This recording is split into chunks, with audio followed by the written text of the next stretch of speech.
اللهم صل على سيدنا ومولانا محمد وعلى آل سيدنا ومولانا محمد كما صليت على سيدنا إبراهيم وعلى آل سيدنا إبراهيم في العالمين إنك حميد مجيد.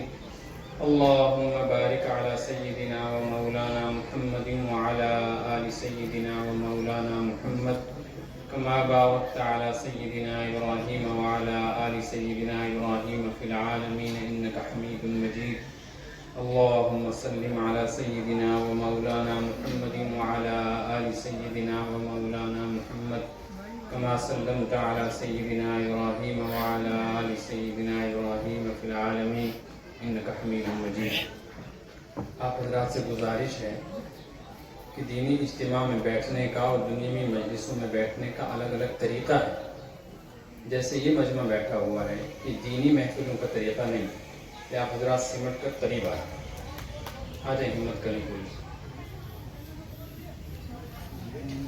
چند قدم آگے چلیں. آپ حضرات بھی آگے ثواب ملے گا.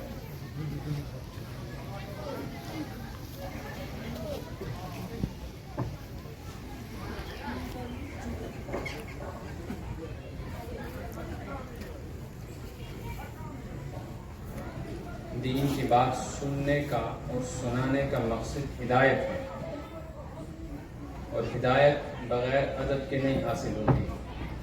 اب تعالیٰ نے قرآن پاک میں ارشاد فرمایا ہے بشر عبادی الذین یستمعون القول فیتبعون احسنہ اولئک الذین ہداہم اللہ. یا رسول اللہ صلی اللہ علیہ وسلم میرے جو بندے ہدایت کے طلبگار ہیں ان سے کہیے کہ اگر تمہیں ہدایت چاہیے تو تم دو کام کرو. دو کاموں کا تم ذمہ لے لو. اللہ پاک فرماتے ہیں ایک کام کا وعدہ میں کرتا ہوں. بندوں کو یہ دو کام کرنے ہیں. الذین یستمعون القول جب دین کی بات ہو رہی ہو اللہ اور اللہ کے رسول صلی اللہ علیہ وسلم کا تذکرہ ہو رہا ہو تو اپنے آپ کو محتاج بنا کر اپنے آپ کو ضرورت مند بنا کر سامنے پیش کرو اور ایسے دھیان اور غور و فکر سے سنو جیسے تم سب سے زیادہ ضرورت مند. وَيَتَّبِعُونَ أَحْسَنَ اور یہ نیت کرو کہ جو سنیں گے اس پر عمل کریں گے. اولئک الذین ہداہم اللہ اللہ کا وعدہ ہے کہ ایسے ہی لوگوں کو ہدایت ملے گی. 40 سال 50 سال 60 سال 30 سال گزر جاتے ہیں لوگ دین کی باتیں سنتے ہیں جمعہ کے اجتماعات میں شرکت کرتے ہیں دینی مجلسوں میں آتے ہیں صبح سے لے کے شام تک قرآن اور حدیث سنایا جاتا ہے لیکن نہ سننے والے پہ کوئی اثر ہے نہ مجمع کی کیفیت بدلتی ہے. اور 30-40 سال کے مسلسل سننے سنانے کے بعد ہماری شکلیں تک تبدیل نہیں ہو پاتی. اس کی اصل وجہ یہ ہے کہ ہم لوگ دین کی بات کو نیت کر کے نہیں سنتے کہ اس پہ عمل کریں گے اور ادب اور تعظیم کے ساتھ نہیں سنتے کہ اس کو ضرورت سمجھ کر اس کے سامنے اپنے آپ کو محتاج بنا کر رکھیں. یہ آپ حضرات سے میں نے گزارش کی ہے ادب سے آپ بیٹھیں تو یہ نیت بھی کر لیں انشاءاللہ جو سنیں گے اس پر عمل کریں گے. اللہ تعالیٰ نے جنت پیدا کی تو جنت کے لیے ایک مخلوق بنائی. جہنم بنائی تو جہنم کے لیے بھی ایک مخلوق بنائی. قرآن میں آیا ہے کذالک حقت علیہم کلمۃ العذاب. ایک مخلوق اللہ کی ایسی ہے جن کے بارے میں طے ہو چکا ہے کہ ان کو سزا ہی ملنی. ایسے ایک مخلوق کا حصہ ایسا ہے جس کے بارے میں فیصلہ ہو چکا ہے کہ ان کو رحمت و عنایت سے نوازا جانا ہے. دنیا کی ساری تگ و دو اس کے اندر دینی مجلسوں کا قیام پھر اس میں کہنا سننا بیٹھنا اس کا مقصد وہی جنت کا حصول ہے. ایک صحابی نے حضرت نبی پاک صلی اللہ علیہ وسلم سے عرض کیا یا رسول اللہ صلی اللہ علیہ وسلم عقل مند کون ہے ایمان والوں میں سے؟ آپ نے فرمایا ایمان والوں میں سے عقل مند وہ ہے جو اپنی زندگی کے ایک ایک سانس کی حفاظت کرے کہ کہیں ضائع نہ ہو اور موت کے بعد جو ہمیشہ کی زندگی ملنے والی ہے اس کے لیے تیاری کرے. مختصر سا سوال تھا مختصر سا جواب دیا. یہ دینی مجلس میں بیٹھنا بھی آخرت کی تیاری ہے. دین کی بات کہنا اور سننا بھی اسی آخرت کی فکر ہے. اللہ اور اللہ کے رسول صلی اللہ علیہ وسلم کی نسبت پہ جمع ہو جانا بھی اپنی زندگی کے ایک ایک سانس کی قدردانی.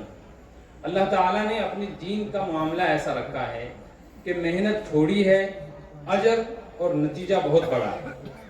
حدیث شریف میں آیا ہے جو آدمی ایک مرتبہ سبحان اللہ کہے سبحان اللہ ایک مرتبہ کہنے میں 1 سیکنڈ خرچ ہوتا ہے، لیکن اللہ کے ہاں اس کی قیمت کیا ہے؟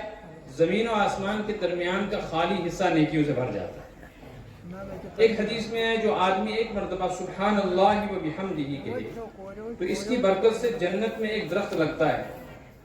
حضرت ابراہیم علیہ السلام نے معراج کی رات حضرت نبی پاک صلی اللہ علیہ وسلم سے کہا تھا کہ جب آپ واپس پہنچیں تو اپنی امت کو 2 باتیں کہیں، ایک تو میرا سلام کہیں اور یہ بات کہیں کہ جنت چٹیل میدان ہے، یعنی وہاں اعمال سے چیزیں بنتی ہیں، لہذا جنت میں درخت لگاؤ، کاشت کرو، اور وہاں کے درخت سبحان اللہ، الحمدللہ، اللہ اکبر اور لا الہ الا اللہ۔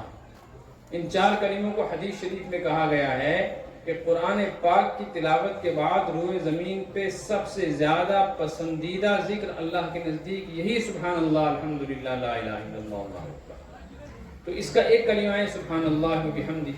حدیث میں آئے جو ایک مرتبہ پڑھتا ہے جنت میں اس کے لیے ایک ایسا درخت لگایا جاتا ہے کہ اس درخت کا جو سایہ ہوگا اس سائے کے ایک کنارے سے کوئی آدمی سوار چلنا چاہے 100 سال بھی چلتا رہے تو سایہ پورا نہیں ہوگا۔ اس کا یہ مطلب نہیں ہے کہ 100 سال چلے گا تو سایہ پورا نہیں ہوگا، 200 سال چلے گا تو سایہ پورا ہو جائے گا، 300 سال چلے گا تو سایہ پورا ہوگا۔ مطلب یہ ہے کہ 100 سال کیا ہزاروں سال بھی چلتے رہو اس درخت کا سایہ کبھی بھی مکمل ہونے والا نہیں۔ اتنی بڑی جنت ہے تو درخت بھی ایسا ہی لگے۔ یہاں ایک چھوٹا سا پودا لگانے میں محنت کتنی ہے، پھر اس کے تیار ہونے کے لیے انتظار کتنا ہے، پھر اس سے پھل اور پھول حاصل کرنے کے لیے محنت اور اس کے لیے انتظار کتنا ہے۔ وہاں اللہ کے ہاں ایک مرتبہ سبحان اللہ کہنے کا اجر یہ ہے۔ لیکن یہ سب کچھ تب ہے جب انسان اس دنیا میں ہے اور وہ کچھ کر سکتا ہے۔ علامہ جلال الدین سیوطی رحمۃ اللہ علیہ بہت بڑے ایک بزرگ گزرے ہیں، اپنے وقت کے امام وقت، بہت بڑے عالم، مفسر، محدث۔ انہوں نے ایک واقعہ لکھا ہے کہ ایک شخص نے سفر کے دوران تھکان کی وجہ سے کسی جگہ تھوڑی دیر سستانے کا ارادہ کیا۔ لگا کہ ایک چٹیل میدان ہے، کچھ ٹیلے ہیں تو تھوڑی دیر یہاں بیٹھ جاتا۔ بیٹھا تو اسے نیند آ گئی۔ نیند کے دوران اس نے عجیب و غریب چیز دیکھی کہ اس قبر کے اندر سے کچھ لوگ نکلے ہیں اور وہ چاروں طرف پھیل گئے ہیں اور قبرستان میں کچھ پھول گرے ہوئے ہیں، وہ پھول چن رہے ہیں۔ ایک آدمی اپنی قبر میں بیٹھا ہوا ہے، وہ نکلا نہیں، تو انہیں خواب میں اس سے پوچھا جب سب مردے نکل کر پھول چن رہے ہیں تو تمہیں اس کی ضرورت نہیں ہے؟ اس نے کہا نہیں، مجھے ضرورت نہیں۔ پوچھا کیوں؟ کہا یہ سب وہ ہیں جن کے پیچھے ان کے لیے دعا کرنے والا اور ان کے لیے کوئی فاتحہ بھیجنے والا نہیں۔ اس لیے جب کوئی یہاں سے گزرتا ہے، جیسے آپ گزرے، تو آپ نے کچھ پڑھا ہوگا، اس کا ثواب پھولوں کی صورت میں قبرستان پہ برسایا گیا۔ سارے مردے وہی چننے اور جمع کرنے کے لیے نکلیں۔ اور میرا اپنا بیٹا حافظ قرآن ہے، وہ صبح شام قرآن پڑھتا ہے تو مجھے نکلنے کی ضرورت نہیں، وہ سارا ثواب روزانہ قبر میں مجھے مل جاتا ہے۔ یہ عجیب و غریب واقعہ ہے۔ اس کے بعد